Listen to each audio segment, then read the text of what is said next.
ఈరోజు simple and healthy kulfi ఇంట్లోనే చేసుకుందాం. షాప్లో కొనే కుల్ఫీ కంటే 100 రెట్లు టేస్ట్ అండ్ హెల్తీ కుల్ఫీ ఇంట్లోనే చేసుకుందాం. హలో అండి, నమస్తే, welcome to my channel. Milk powder లేదు, కార్న్ఫ్లోర్ లేదు, కండెన్స్డ్ మిల్క్ అసలే లేదు.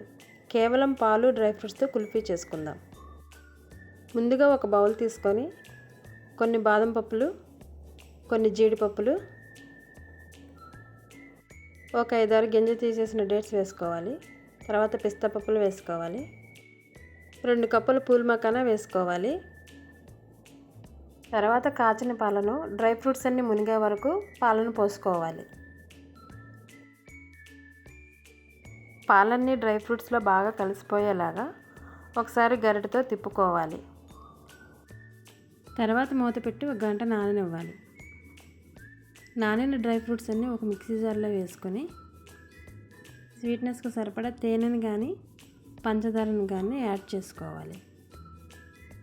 తర్వాత కొంచెం యాలకుల పొడి వేసుకొని స్మూత్గా గ్రైండ్ చేసుకోవాలి.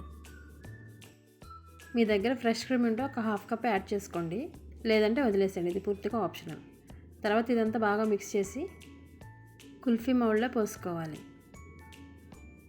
తర్వాత మూత పెట్టి కవర్ చేసి ఫ్రిడ్జ్లో 8 అవర్స్ ఫ్రీజ్ చేసుకోవాలి. మూత లేకపోతే సిల్వర్ ఫాయిల్ కానీ బటర్ పేపర్ కానీ పెట్టుకొని ఫ్రిడ్జ్లో పెట్టుకోవాలి. ఫ్రీజ్ అయిన కుల్ఫీకి ఒక ఐస్ క్రీమ్ స్టిక్ పెట్టి 3 సెకండ్స్ ఇలా రబ్ చేసుకొని డీమోల్డ్ చేసుకుంటే డ్రై ఫ్రూట్ కుల్ఫీ రెడీ.